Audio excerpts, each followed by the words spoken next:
porch bell rang, although its iron rope hung severed.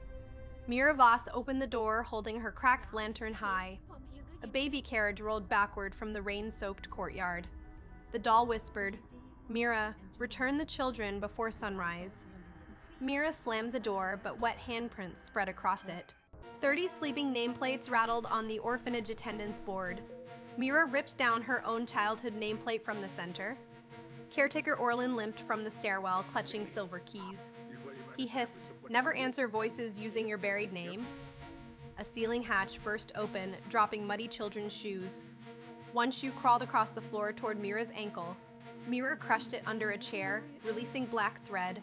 Orlin locked the front door with 3 shaking turns. Beds stood empty, yet blankets rose like sleeping bodies. Mira counted 29 beds instead of the usual 30. A chalk circle burned around the missing, smallest bed. Inside the circle, fresh claw marks spelled her surname. Tiny voices under the floorboards begged, "Do not trust Orlan." Mira grabbed a fire poker and split one floorboard open. A child's glass eye rolled out, blinking toward her. Orlan shouted from below, "Close it before Mother hears."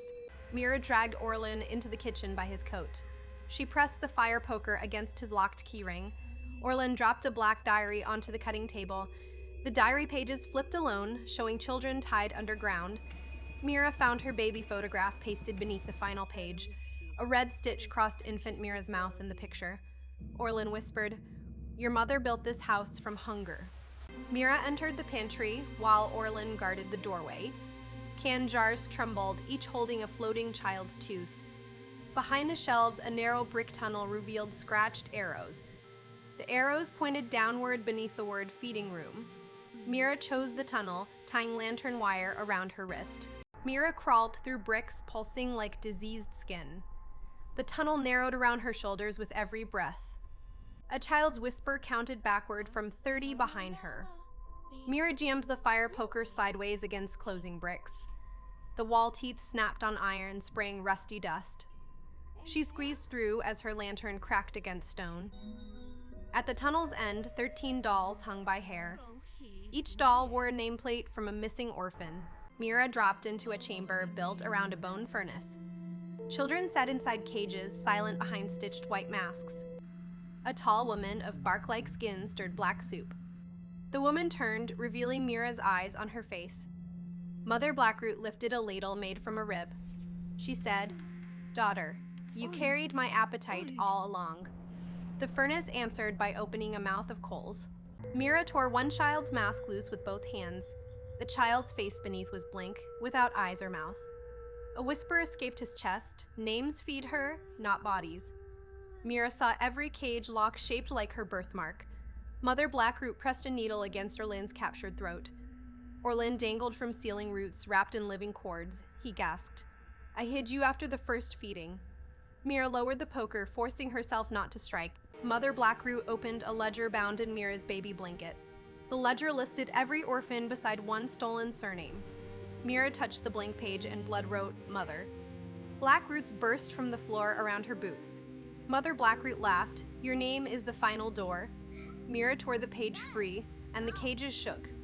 One cage cracked, spilling a masked child onto ashes. The child crawled toward Mira, clutching a silver bell. The masked child rang the bell with frantic hands. Every nameplate upstairs answered through the ceiling like thunder. Mother Blackroot shrank, but Orlin screamed as roots tightened. Mira realized the bell hurt anyone who stole names. She shoved the bell into Orlin's bloody palm. Orlin rang it once, freeing his chest from roots. He rasped, "Burn my name too, or she returns." Mira ran across the narrow bridge above the furnace. Mother Blackroot crawled after her on 4 cracking limbs. Orlan swung a chain, pinning one wooden arm. The children beat cage bars, making a ragged rhythm. Mira opened the ledger over the furnace mouth. Her own name crawled from the page onto her wrist. The letters burrowed under her skin like black worms. She screamed, "I choose no name she gave me." Mira cut her wrist name with Orlin's key. Black letters fell into the furnace and shrieked. Mother Blackroot's face split, revealing hundreds of baby teeth.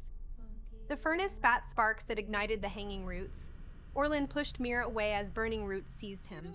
The cages opened, but the children remained faceless. Mother Blackroot whispered, "Without names, They cannot leave. Mira followed the faceless children into a hidden nursery. Cradles lined the cellar, each holding a stolen nameplate. The nameplates crawled like beetles across yellow blankets. Mira placed the first plate against a child's blank face. Eyes opened and a mouth tore through smooth skin. The restored child coughed out a black thread knot. Mira ordered, "Find your plate, then help another child." The children searched cradles while flames hammered overhead. Mother Blackroot squeezed through the ceiling crack, half burning. Her stomach opened, showing swallowed nameplates spinning inside. Mira saw her own original nameplate trapped among them. A restored girl grabbed Mira's sleeve with trembling fingers. She said, "Take yours, or she owns the door." Mira climbed a crib tower toward Mother Blackroot's belly. Burning roots lashed her back, tearing her gray coat. Mira plunged Orland's key into the stomach lock. The stomach lock burst, scattering nameplates across the nursery. Children caught plates before they vanished into floor cracks. Mira caught her plate, but it burned her palm. The plate read, "Mira Blackroot," instead of Mira Voss. Mother Blackroot crooned, "Blood cannot be renamed by courage." Mira smashed the plate against the silver bell's rim. The surname split, leaving only Mira glowing bright. Mother Blackroot shrieked as daylight cracked the cellar wall. Mira led the children up through the smoking floor. Faceless shadows tried clinging to their ankles downstairs. The front door unlocked itself with a tired sigh. Outside, rain stopped over the black courtyard stones. Mother Blackroot dragged herself from the stairwell behind them. She wore Orland's charred face like a loose mask. Mira turned back, holding the broken bell before sunrise. Mother Blackroot reached for the smallest child at the threshold. Mira rang the cracked bell against her bare palm. The sound ripped Orland's stolen face from Mother Blackroot. Underneath, Mother Blackroot had no face left at all. The children shouted Mira's name together into the dawn. Mother Blackroot folded inward, becoming a burnt wooden doll. Mira kicked the doll into the deepest rain puddle. The puddle boiled black, then froze into silent glass. Ambulance horses arrived, but no adult entered the courtyard. Mira counted every rescued child beside the iron gate. The smallest child handed Mira the cracked wooden doll. Its stitched lips opened once and whispered, "Daughter." Mira broke the doll's mouth with Orland's blackened key. Her palm scar glowed where the stolen surname burned. She led the children away without entering any carriage. Behind them, Blackroot Orphanage collapsed into whispering ash.